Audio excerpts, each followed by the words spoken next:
Today we have Kerry Boesch with us. It's Boesch, right? Boesch. Okay, sorry. I've only known Kerry for 8 years or something like that. You'd think I would know, at least. But she wasn't Kerry Boesch to begin with. Kerry is a occupational therapist for the last 14 years, and I honestly thought an occupational therapist was somebody who helped you find a career until I understood what occupational therapy actually meant. She has worked in early intervention in schools and recently has actually sold her own clinic because she wants to spend more time with her own 2 children. And she is just on a side note, she is an avid scrapbooker. And did you just come back from Ireland? Is that what you just said? It's been a while, but that was her favorite place to go was Ireland. So she's going to talk to you today about occupational therapy at home. So let's give Kerry a big hand.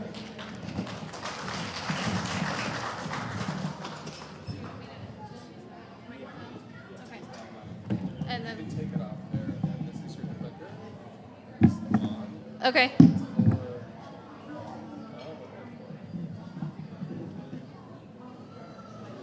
Yeah, you can. Okay. There you go. Okay. Hi, everybody. I'm so happy to be here. What Todd didn't say is that years ago I was actually Colin's occupational therapist, and that's how we met. So I probably will be sharing a few of the stories of things that we did together when I worked with him. I'm going to go through this first part rather quickly. It's just some background. What is sensory? What is occupational therapy? That kind of stuff. And I'm going to spend the bulk of the presentation on things you guys can do at home.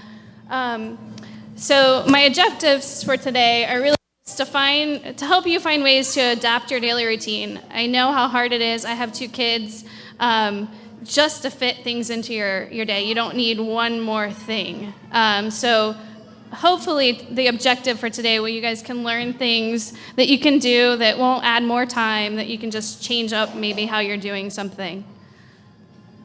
So briefly, what is OT? I'm sure you guys probably know. Many of you probably work with OTs on a regular basis. But my job is really to help kids, help adults. It runs the gamut of the generation that we work with.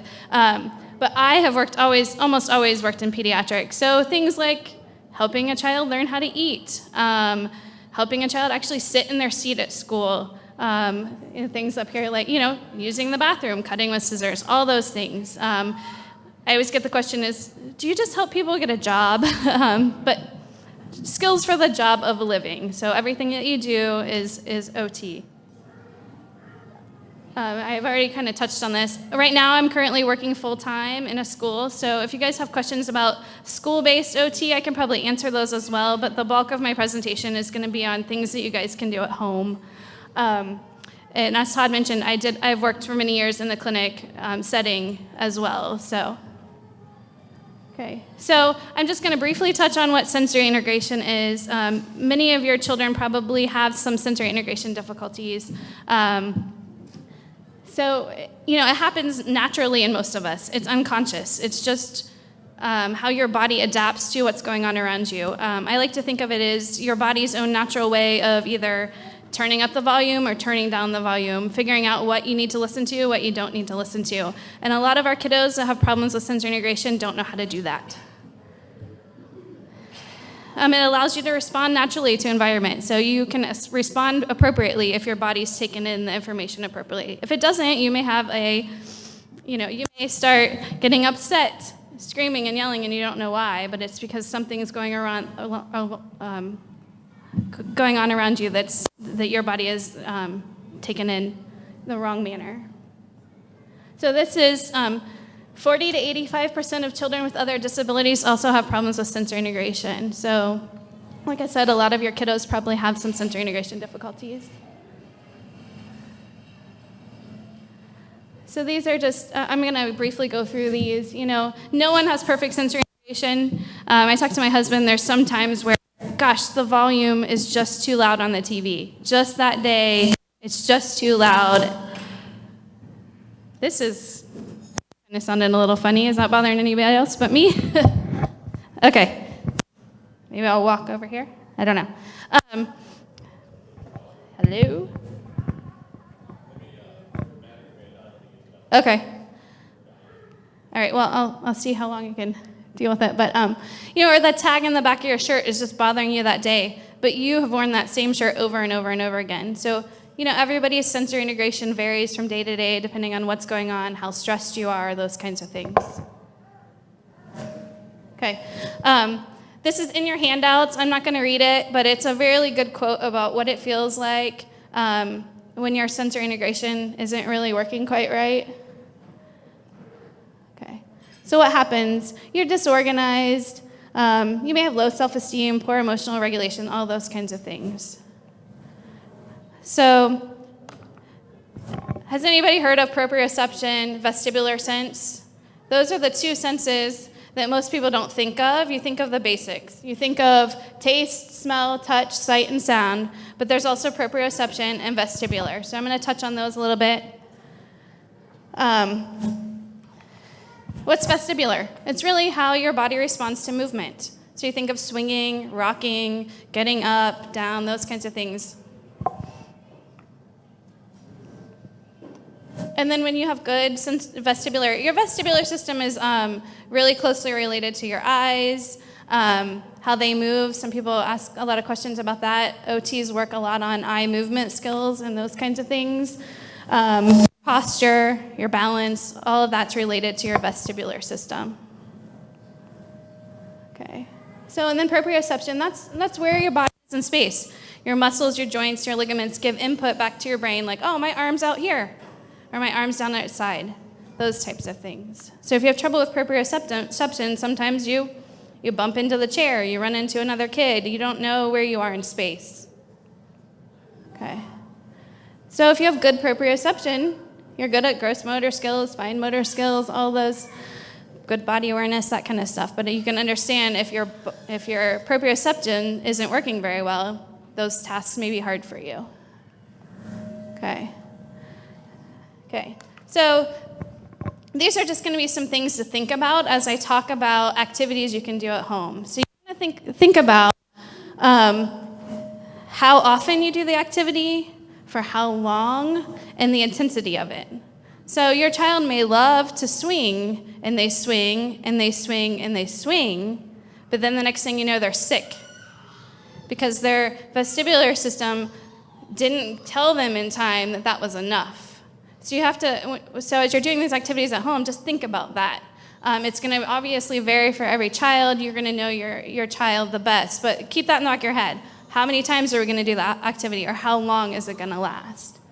And then I always say everybody needs a sensory diet to pay attention. What are you guys doing right now to help you sit still and listen to me? Some people are fidgeting with something. Maybe you're kicking your foot. So you have to think about that as well. It's really hard to sit still and pay attention. And when you take away a needed sensory input, you got to come up with a way to put something else in its place. I get a lot of parents that are like, oh, I don't like the way they flap their arms. Okay, well, that's meeting some sensory need, so let's kind of find another activity that's going to meet that child's need. Or you may get an activity that you like even worse if you try to get rid of that. So, and I know that they talked about behavior and stuff yesterday. I don't know if they talked about any of those kind of activities and changing that, but I'll touch on it briefly. Okay, so this is another one that's big to think about. Okay, let's try. Okay, is that better? Aha, yes. Okay, see, that was bothering my sensory system. So don't think of sensory activities as a reward. You can use them as a reward, but a lot of times kiddos need these sensory activities just to make it through their day. So you can give them extra sensory activities because that's what they like. That's fine. But don't say, you need to sit down and finish this, or sit down and finish eating your meal before I'm going to let you run around or swing or jump. You need to give them that input to allow them to do what you're asking them to do, if that makes sense. And then if they do a good job, then you can give it as a reward as well. So I'm going to give you a lot of things to just put in the back of your mind. So I'm hoping when you guys get home and you're looking about your daily routine and how to make things easier, you can say, oh yeah, that's right. Maybe we should do that before, I want them to do something. Or they need to get ready for bed, but they're very excited. How can you do a calming activity prior to? You ask them to brush their teeth or that kind of thing. Okay. And then this last one, the Just Right Challenge. So I'm going to talk to you about things that you can just adapt in your daily life, and then I'm going to give you some ideas of things that you can just do within your daily life if you have some time. I know that's kind of hard. But think about it as a Just Right Challenge. So I always think of there's a box, and if you try to push the sides of the box just a little bit, hopefully your child's going to rise to that occasion and just be able to succeed in that activity. But if you try to get them to do something that's way outside the box, chances are they're going to shut down and they're not going to do the activity. So you want to think about where your child is with that activity. How much do you want to just push them just a little bit? Help them make that box a little bit bigger. And then next time maybe you can push them a little bit more. But you don't want to push them too much that they shut down and then you're done. And then also, I know that your children are all at different levels, all at different abilities, so helping them choose or get involved, if it's possible, in leisure activities that are helpful. Things like swimming. There's a lot of adaptive swimming. Or around here, there's a thing called Miracle League. I'm not sure if it's national, but it's baseball. They have people help them go around the bases or push the wheelchair after they hit the ball, those kinds of things. Think about your child and get them in activities that will help them with their sensory needs. Okay. So, and then I'm also going to talk a little bit about fine motor as well. I love fine motor activities. Love them. My kids get annoyed with me sometimes where I'm like, oh, I'm doing this at work. Do you want to do it with me? But I kind of already talked about pushing them to work in their skills. So this is something interesting. So my son just had his first birthday. And a friend of ours just gave my son these. It says, my first palm grip crayons, okay? So, all right, you would think these would go good in the palm of his hand. But really, this is a good way to adapt an activity. So a good way for the kid to just be able to do it now. But to actually develop fine motor skills, something really small would actually be better. So you have to think about like the proportion to the size of his hand.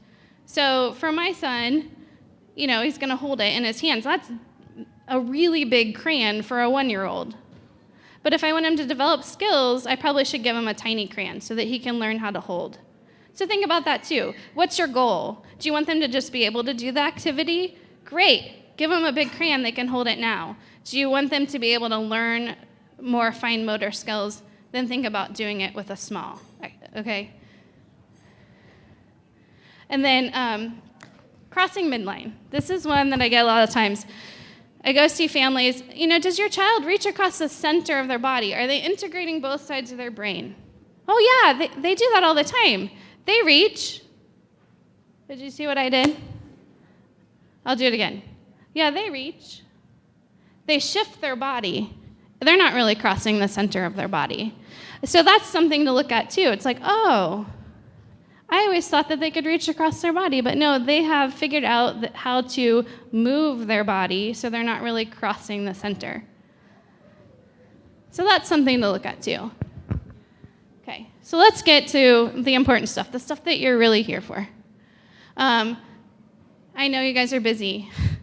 Adding one more thing into your day is probably like, So like I said earlier, what I'm trying to do is to give you things that you can already incorporate into your daily routine, just to change. Or if you do have a little bit of extra time, what's something fun that you could do, for say in the bathtub? Okay, so that's what we're going to start with. So there's a lot of stuff out on the market now that you can buy. There's a lot of things that you can make. I brought a lot of the stuff up here actually is from my house that I've used with my kids. So the first thing is, I don't know if you guys have seen these little bath visors. So if your kiddo has trouble maybe moving their head back to rinse their hair, or they don't like soap in their eyes, this is a really good one. It's showed with babies, but they do make them bigger. So your kiddo doesn't have to move their head and they don't get the soap in their eyes. So these right here are modifications that you can make at home. They also have those rinse cups or pails. They have like a soft part that goes on your forehead and you can just dump it back. And then for kids with some sensory processing problems, maybe like touch, there's a bath mitt that's kind of fun. They have those shower poofs. They have the rough ones. So depending on what your child likes, that could be an option. Or if they're really bothered in the bathtub, start thinking about, well, what are we using to wash them? Maybe they don't like the texture of that. Same goes for scented versus unscented. Soap, shampoo. Yep, got it? Okay. And then the water temperature. Is it too hot? Is it too cold? If they have sensory processing problems, they don't interpret the temperature the same way we do. And then this is a fun one, using a milk jug for scooping. So see there's a picture of one at the top there. That's one way to repurpose it. Just cut the top off. Kids love it. You can leave the bottom on, like the lid on the bottom, and they can fill it up. Then you can take the bottom off and it comes pouring out. My kids like to scoop up just their little toys or foam pieces. That can be hours, and that doesn't take anything else into your day. That's just an activity they can do because they need to take a bath. And then this one down here, this blow-up bathtub, this is where I'll tell my first Colin story. When I first started working with Colin, he was, I think, 14 months old, I think. And one of the first things that I wanted to do in their home was try to figure out how to get him in the bathtub. And that was, oh gosh, how old is Colin now? 10. Okay, so that was 9 years ago. So I go out to the store and I'm like, how can I get this kid in the bathtub? They didn't have all the fancy things that they have now. So I got up a blow-up pool toy and I brought it over and we stuck it in the bathtub and tried to stick him in there just to try to get him in the water. Now they make these fancy little blow-up that go inside the tubs. So they're actually quite nice, but they're, you don't have to have the tools that are commercial. You can come up with your own ideas, but that's, oh, are you there? Okay, thought I hit the button. Okay, so then activities you could do in the bathtub. So those are ways that you can modify for the most part. Shaving cream's a good one. At Halloween, I'll put shaving cream in the tub for my kids to play in, like ghosts. So it gives them a good sensory experience. Soap, crayons, or paints, they're commercially available, but if you go on Pinterest, you can find just about anything. There's 100 recipes on how to make your own bath paint, bath crayons. All of that's out there for pretty cheap. Squirt toys or the wind-up toys. And then, if you don't want to go buy a toy, what do you have in your kitchen? A turkey baster or a medicine dropper. When we've gotten medications for my kids, they come with like the pole, kind of like a medicine dropper, but you have to pull it. I've thrown those in the bathtub. My daughter likes to suck up the water and squirt it out. I talked about pouring, but foam letters, shapes, you can make your own, or the little puzzles, the foam puzzles, they can stick on the wall. It's real easy. And then this one, I haven't done this yet, but I'm going to do this one over here, this polka dot bath. You just take those little foam pieces that you can get real cheap at like Michael's or Walmart, cut them up, and now you have a polka dot bath, and the kids can stick them all over the walls. So it's one way for them to learn to reach, and if you need to work on crossing midline, you can try to get them to reach over to the side. It's all about how you set it up. And then this one up here I thought was pretty cool. They did a glow bath. I found that on Pinterest. I haven't tried that one yet either, but that's going to be on my, in the next couple weeks. I think my kids will probably like that. And then just another thought, if your kids are working on naming body parts, where's your head, where's your toes, where's your arms? When you're drying them off, name the body parts. Just another easy way to work it into your day. Okay, dressing. It's kind of a hard one. You have to think about a lot of things. There's a lot of motor planning involved in getting dressed. Body awareness, where is your body? You have to think about sensory, the texture of the clothes. So think about, jeans versus fleece. How does that feel in your body? Tags versus no tags. Luckily today, there's a lot of clothes that come with no tags, so we're worrying less about clothing tags bothering kids, but they're still out there. The bands on your underwear, the thick bands tend to be a lot easier for kids to deal with than the skinnier bands. Kids scratch at those. Detergent. The scent of your clothes. You may not even notice it, but your child may notice that. So you may have to try a few. Breaking down dressing into multiple steps. Say you want them to learn how to put their pants on. Okay, so you're going to help them put their feet in, and then maybe have them do the end part of the just pulling it up. And you're going to practice that over and over and over again. And now finally they can pull it up. Okay, so then the next step would be they're going to learn how to put one foot in, but you did the other side. So you just it's called chaining, forward and backward chaining. So you're going to have them do the end. Or if you want, you can have them do the beginning, whatever works for you, but the end tends to give them self-satisfaction. Oh, I finished. I got my pants on. You can practice dressing stuffed animals and dolls. Preemie clothes fit doll babies. A lot of your kids are probably preemies. Maybe you have some of those laying around. They can learn how to zip and snap. And then dress in front of a mirror if your kid needs that feedback. Let them see what they're doing. And then for shoes. Shoes are hard. Teaching a child to tie their shoes or just to get them on the right feet is really difficult.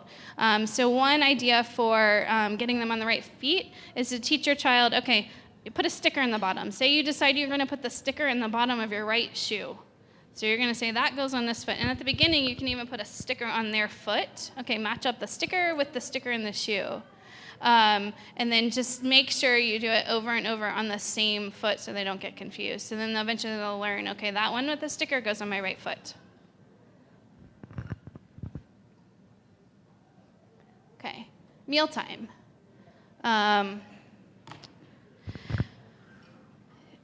Weighted or build up handles. If your child has trouble grasping onto the utensil itself, you can. Pool noodles work. What's the word I'm looking for? The foam. You can buy it in the hardware store.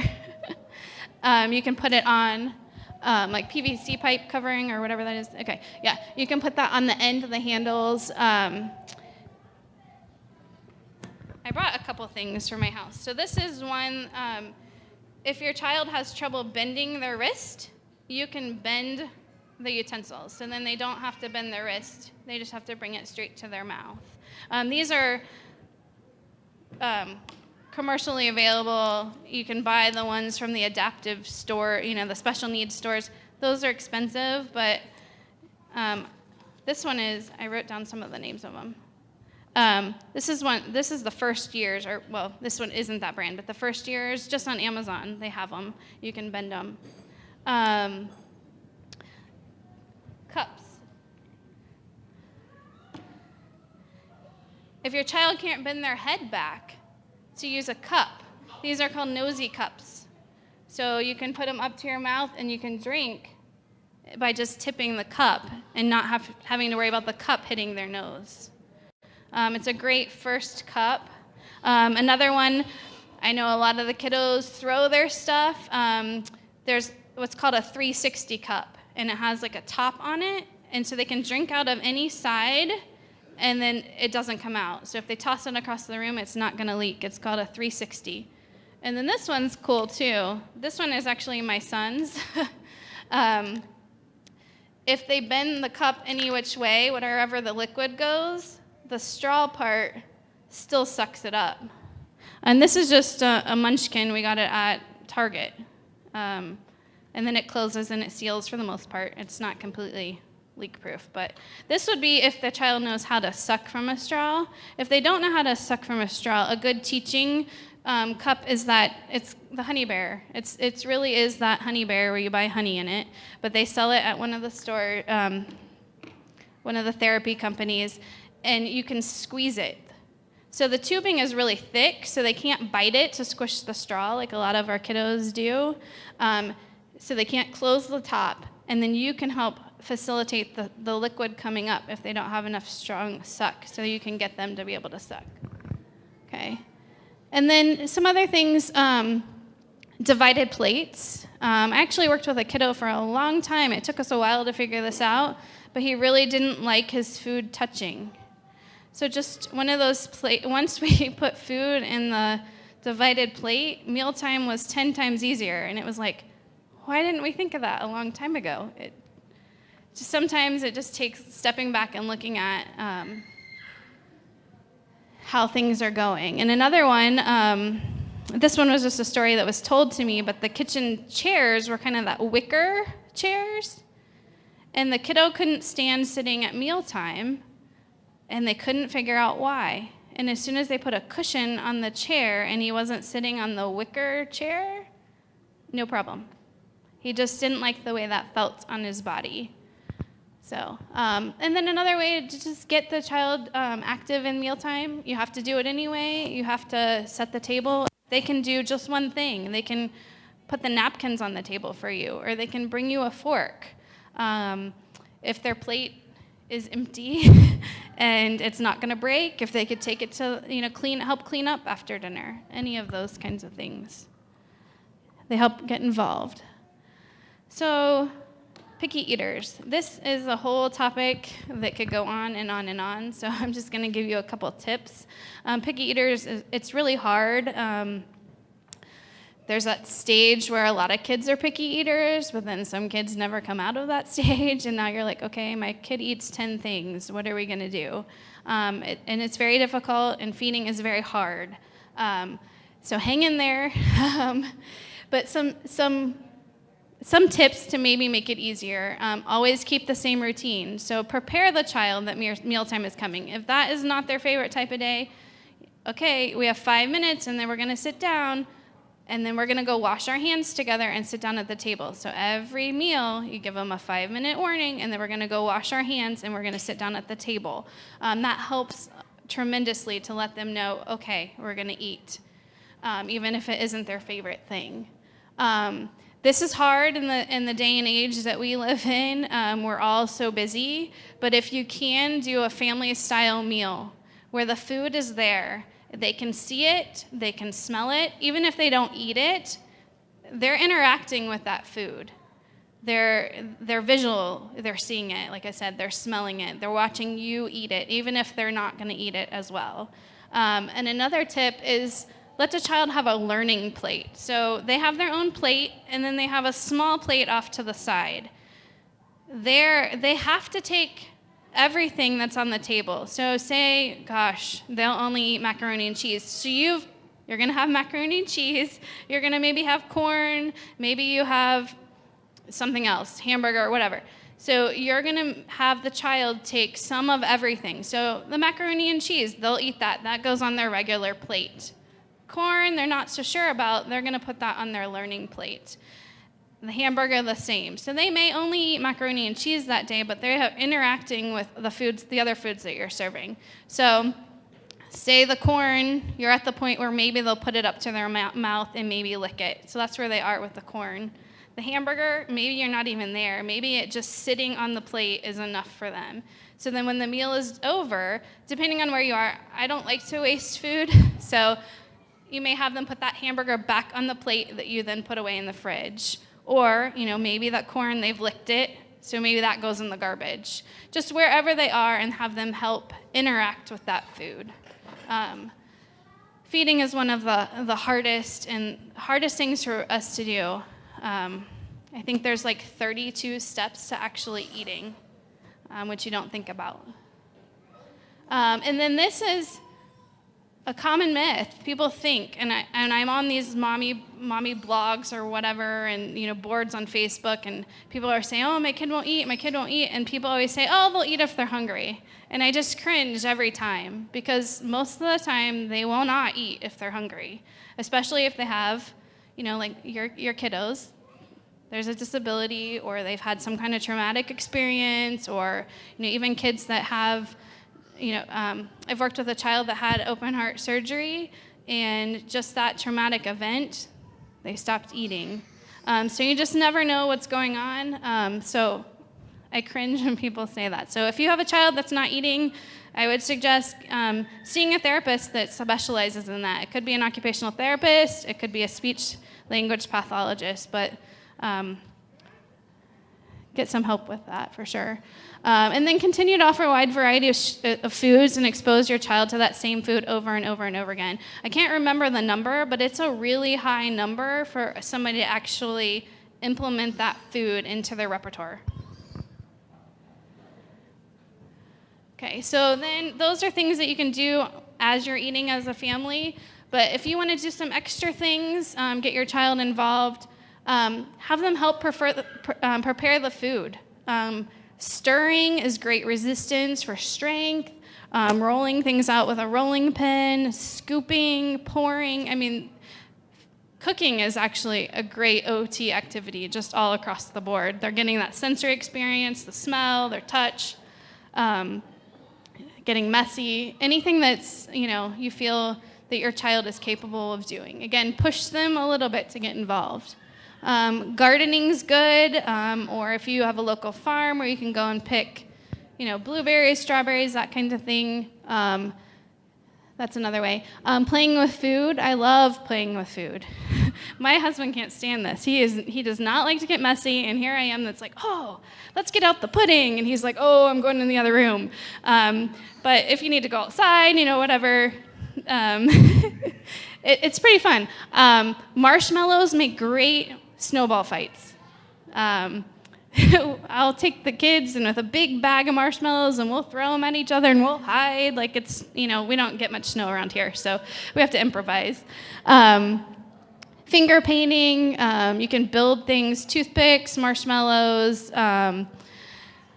One time, my brother-in-law actually just loves to do silly things. So this actually has nothing to do with OT, but it was a great activity. He came in one day, and it was over Christmas break, and he's like, "I got a really fun activity." He brings out Skittles and licorice and all kinds of stuff, and then he pulls out the ice cream, and he's like, "We're gonna make snowmen." Just a bunch of adults sitting at the table making snowmen. But you could totally do this with your kids. Building, it's cold, they're decorating, and then you can eat it as long as you don't wait too long. So, and then drinking thick liquids through a thick straw. So, not just the regular straws, you can get the bigger ones. I've seen them at the dollar store sometimes, and have them suck through the applesauce, pudding, anything they'll eat that's thicker. It's actually a really good focusing activity. It's good calming. It actually brings your eyes together. There's a lot of added benefits to sucking. I do it with my kids at school. We also do blowing, where we blow cotton balls or ping pong balls across the room. So smoothies, pudding, anything like that. So those are fun activities if you have time to do the activities. So chores. These pictures are kind of hard to see, but this is actually my daughter when she was little. She loved to help, and she still does a little bit. One of her favorite activities was actually being pushed across the room in the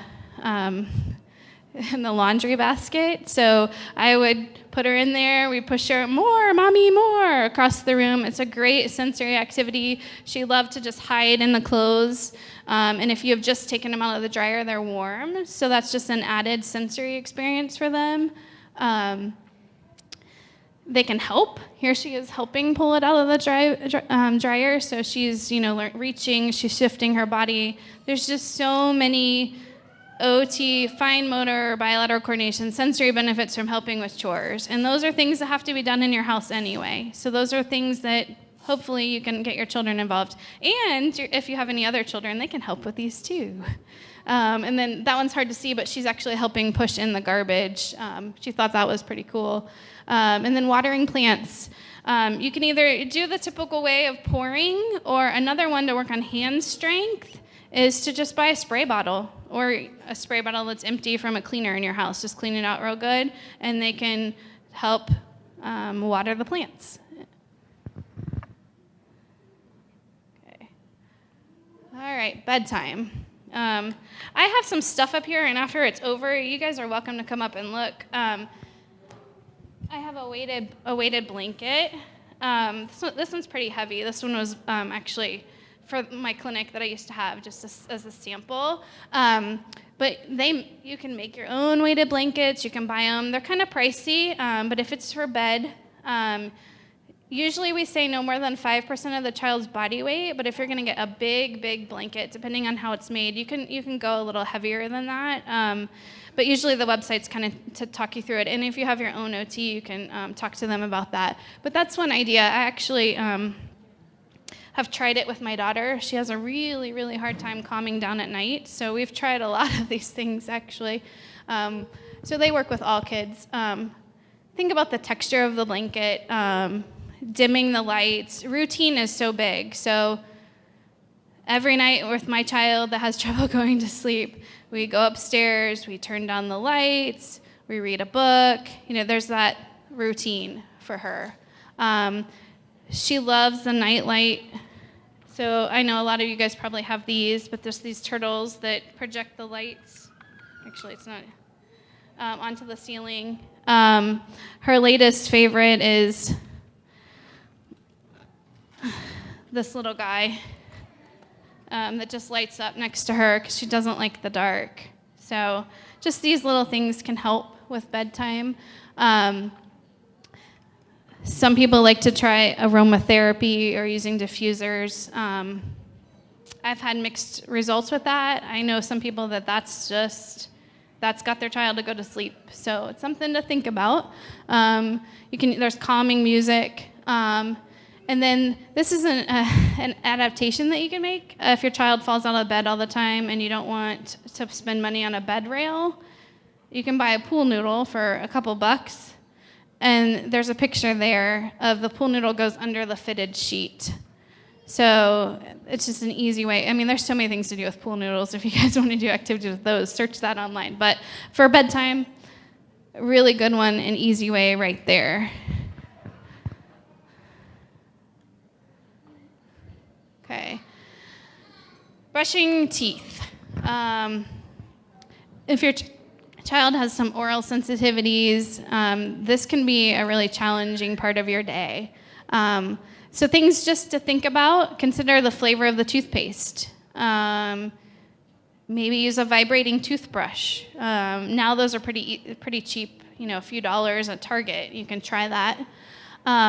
If you want to help your child be independent, squeezing toothpaste usually ends up in a big mess. They squeeze the whole thing out. But to make them independent, you could get one of those, they have them in the pumps, kind of more like soap dispensers. But then they also have these that pretty much do it for you, where you just stick the toothbrush underneath. So that's one way if you want to help your child become independent. Depends on if you're wanting your child to learn the skill or just to make it easier on you and become independent.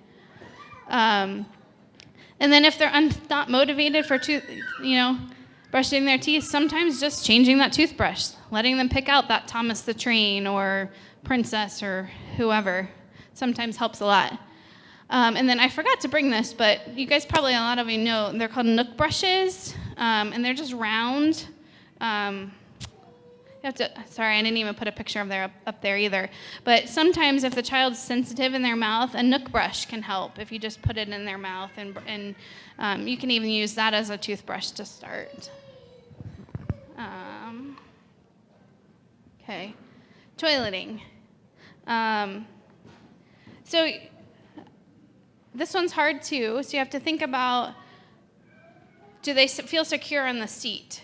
So sometimes just putting one of the toilet training seats on there helps the child feel secure enough to relax to go to the bathroom. Sometimes the soft seats, they're kind of harder to find, but sometimes you can get the soft toilet seats. That helps a lot too if the seat's too hard. And then this is one that, until I actually tried this with a kid, I didn't think that this would really work, but just them putting their feet on a footstool helped them relax enough to feel secure on the toilet. So sometimes just thinking about not dangling feet. And that actually goes for feeding too. If they're in a chair or a high chair or whatever seating you have at your house, if you can put their feet, something under their feet to help them feel secure and sit upright, that helps with feeding as well. And then sometimes picture icons. We actually have these in the bathroom at the school that I work at, and tells them how to do the task, because sometimes kids forget, oh, what's next? They come out with their pants still down or whatever, depending on where they are. You can also use the little icons for them to tell you they need to go to the bathroom. Sometimes we have families that put them right outside the door, and when they need to go to the bathroom, the kid pulls it off and hands it to you. Just you can use Velcro or just like a little envelope. And then just giving the child something to do while they're sitting on the bath and on the toilet too actually helps. I thought that picture was kind of funny. She's reading the comics. Okay, so then there's leisure and play activities. So I brought a lot of stuff that I had in my house to share. I love this one. This is made from 2 Cool Whip dishes with just one of those brad fasteners. And for your kiddos that can't hold, you can use this for anything. You can put their name cards on it if they're learning how to spell their name, if you want them to be involved in a family game night, anything. It's super easy. 2 Cool Whip dishes, the brad in the middle, and the cards stay on the inside. That way, because holding cards is so hard for kids. And in this handout a little later, there's another one. I haven't made yet. Actually, my friend just sent me it a couple days ago.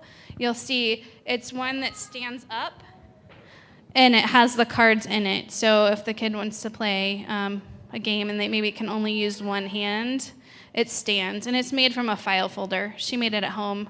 I think it's pretty cool. So again, the directions are in here, and the handouts are on the tables.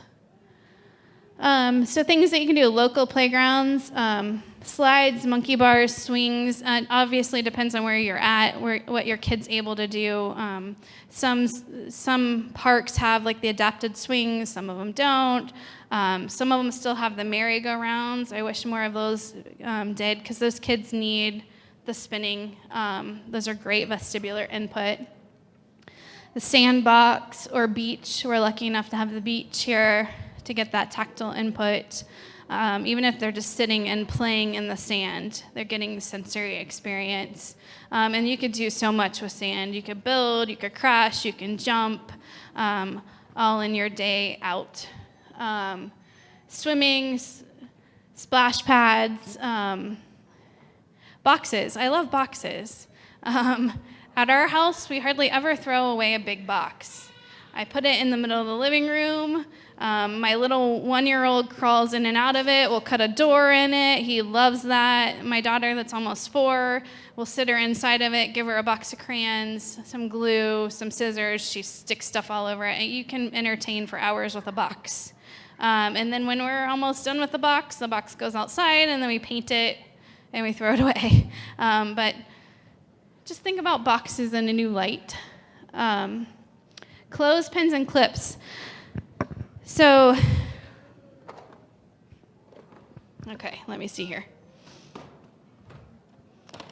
So again, these are probably going to be hard for you guys to see, so if you want to come up at any time afterwards. These actually have a ring in them, so they're clothespins with a ring. So these are easier for kiddos to use because they don't separate like this. You know, the regular clothespins, kind of, the kids get frustrated, you squeeze them. So if you ever find these, I found these a long time ago at the dollar store, and these have been my best friend ever since, because I use clips. So clips you can do a lot of things with. Kiddos that have trouble holding a pencil, so maybe they hold their pencil with all their fingers on it like this. they haven't developed what's called hand separation. So they're not stabilizing with one side of their hand and manipulating with the other. So a good activity is to use things and to teach them to hold and only use 3 fingers.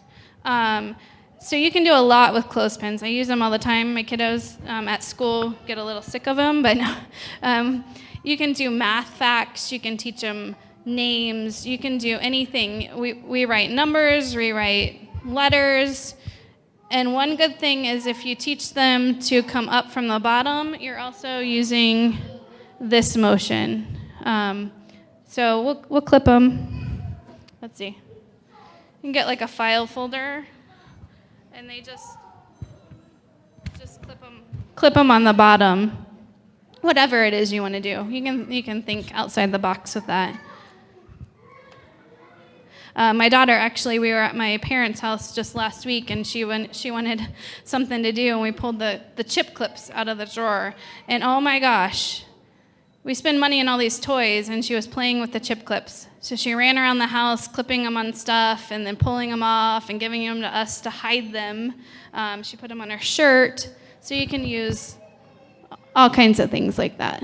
And then just bikes and tricycles.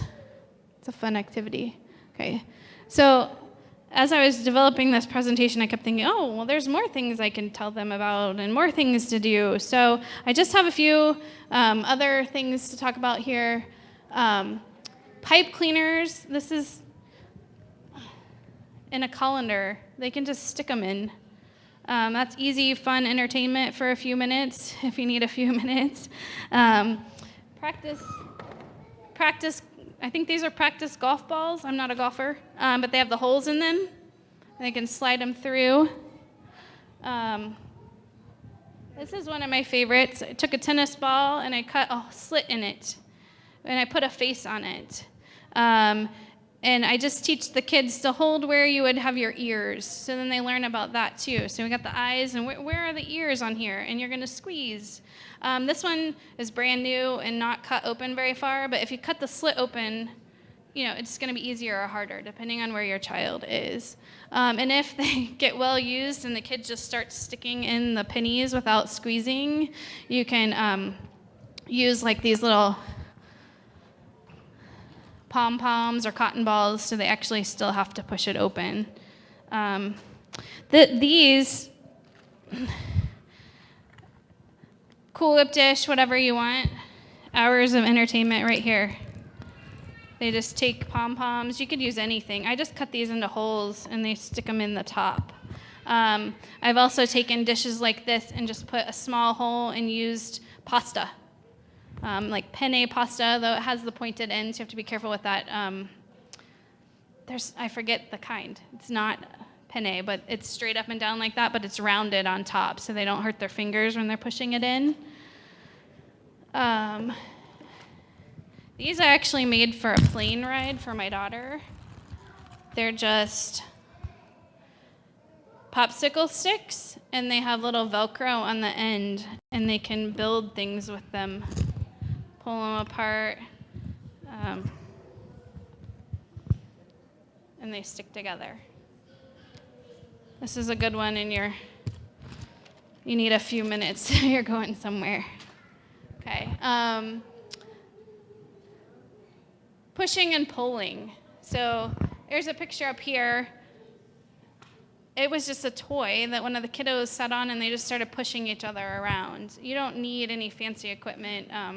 I do have scooter boards and whatnot at my house that my kids push around on, but anything you can push and pull. That's great for the kids' strength. It's good for sensory integration.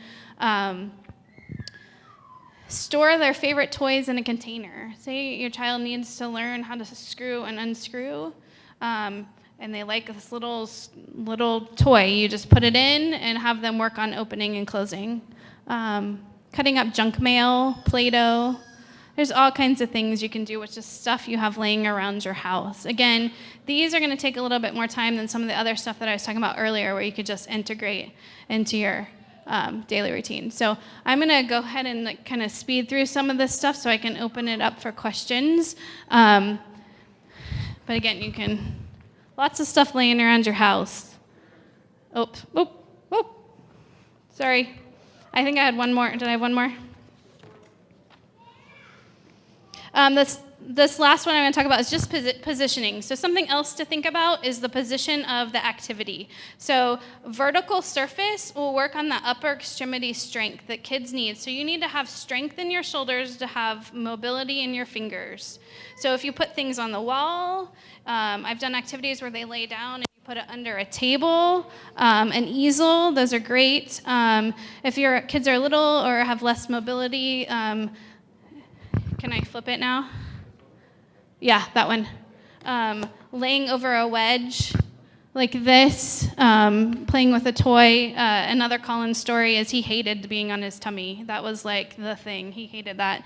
So I would lay him on my legs and kind of hold him in that position, and we would do activities. So, and just, they can lay on the floor. I brought this. They can lay on a ball if they're little, or a bigger ball.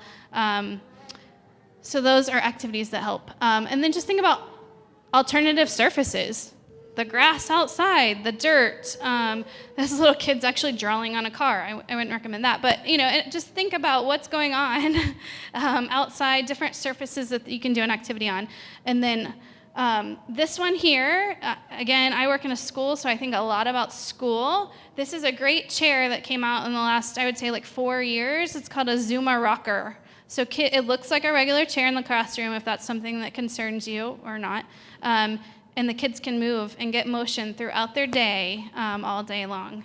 There's actually been some studies done where kids in the whole school were actually using those, and their test scores went up. So kids need to move. So then these last couple of slides, this is the one, you can't see it here, but my friend made. So if you want to try making that card holder, I'm going to try it soon. And then you can make your own weighted socks if you need something to help calm. Okay, so I don't have much time, but I'm going to open it up for questions. Okay.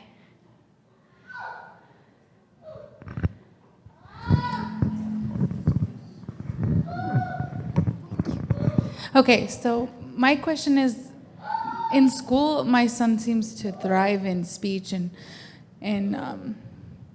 PT, but in occupational, for the IEPs, he's not progressing. Okay. I think what the problem is he's mostly into things that light up. Okay. Or make noises or things like that. And if it doesn't, he or like the iPad, he loves that. Okay. But anything that's not like that, like the toys you're saying, the makeshift stuff, he's never been interested. Okay. And so I don't know if you have any tips for that, because he just doesn't want, every time they try to do occupational therapy with him, they can't get him engaged. They can't get him to long enough to want to do it. And we really struggle with the occupational part of it. Does he have some sensory integration difficulties? Not that I've noticed. Okay. Well, sometimes even that can help. So if OT really, you have to go to what the child's interested in. So, hopefully your therapist will try to come up with some new ways. If I had a child like that, I would find light up toys and figure out how to have them put those in, if depending on what his goals are. If he needs to cross midline, we're gonna use the light up toys and we're gonna cross midline and put him over here, or that's my suggestion. It's hard. It depends on the therapist and where they are. Yeah, well, they did change him 3 times this year, so I think that Okay. kind of affected him too, because he was used to one person, then it changed and it changed. But I know what they said they're working on, because he's 6. So they're trying to do writing with a pencil or a crayon, and he just throws it or puts it in his mouth. He doesn't want to put it to the paper. Come talk to me after. Really? I got a couple ideas, but Okay. it would probably take me a while. Okay. Yeah. Thank you. Yeah.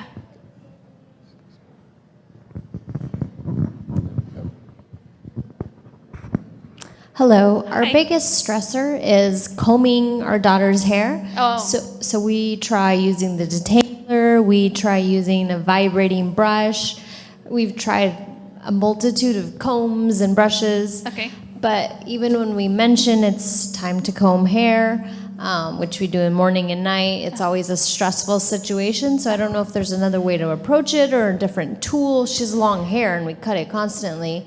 So I don't know. We condition it, deep condition. Right. So, Have you ever tried like massaging her head prior to, or have you heard of joint compression? no, she just doesn't even want us to touch it. You She know what I doesn't mean? touch it at Yeah. all. So it could be now that she's just developed this resistance to it. I would try like a deep massage on her head, and not even tell her that you're going to brush her hair yet later. Just work into that and see if that will calm her. So you can just like really push on her head and massage it. Also, the bigger the brush is, and deep pressure when you're brushing. So you want to push down when she's brushing, or when you're brushing her hair. So that deep pressure is a lot calmer or easier than the light touch. I don't know if that'll help. Okay. But those are some strategies I've used with some kiddos that have had trouble with that. Thank you. Anybody else? All right, over here, Julie. Okay, over here. Just one question. Oh, sorry, one question. Yeah. We've never used a weighted blanket or anything. Is that something that you would see like an older child, 22, would still help? Yes. Because I seen them, I'm like, oh, I wonder if that, we have a sleeping issue is horrible. And I thought if that's would help with Yeah. sleeping time. And I wasn't sure if that's something that, could start. Actually, I don't use a weighted blanket, but I like to have heavier, thicker blankets on me. That even calms me at night. It works for everybody. Okay. But you can try weighted. Another one I didn't mention is tighter sleepwear. Like Lycra or just tight fitting clothing can help at night as well. Okay. All right, Yeah. thanks. We have time for one more question. Okay, Oh. right back here.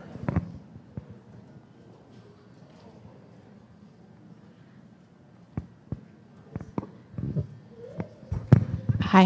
Hi. My daughter refuses to have a blanket on her period Okay. at night. So I'm just wondering if you have suggestions. Like any kind of blanket. She just kicks it off, screams as soon as I put it on. Have you tried anything weighted on her? Was she not like that either?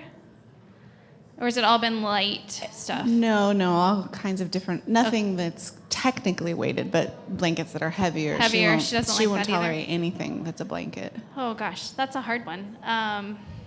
I've had her wear the sleep sacks Uh-huh. in winter when it's colder, but oftentimes, that's too much if it's Then she gets hot. summertime, and so we just have her wear footy pajamas. Uh-huh. How old And is then she? She's 3. 3. Okay. Let me think on that one. And I'm always like, me. oh, she's gonna get, cold by, middle of the night, and Right. Does she wake up cold, or do you not know? she never seems to be uncomfortable because, I don't think she's uncomfortable because she's cold, but Because I'm wondering if she gets too hot, or she just automatically throws it off as soon as you put it on. could be. Or both. I think she just doesn't like the feel of having The feel. anything that can constrict her movement. Okay. Because she's a mover, Uh-huh. It may just be, you may just have to adapt for that. You may just have to keep dressing her in warmer clothes, or, let me think. If I think of something, I'll come find you. That's a tough one. Anybody Yeah, else? Colin's the same way. Is he? We make his bed every night. He strips it every night and throws it out of his Courtney bed. So every morning we come in and his pads, his thing. We actually finally bought a sheet that is an encasement for the mattress with a zipper underneath, So he can't that get it he off. can't take that off because it's going through his mattress now. So it's like, okay, that's not cool. Okay, I think that's all the time. Unless somebody has a really burning question, they must ask Kerry. Kerry, you're going to hang around Yeah, for a I'll few hang around. minutes? If anybody wants to see any of the stuff I have up here, I have some stuff I didn't even talk about. You can come on There up. is a lot of fun stuff up there. Even if you're an adult, you can still play with it. Yeah. Okay, so let's thank Kerry. Thank you so much.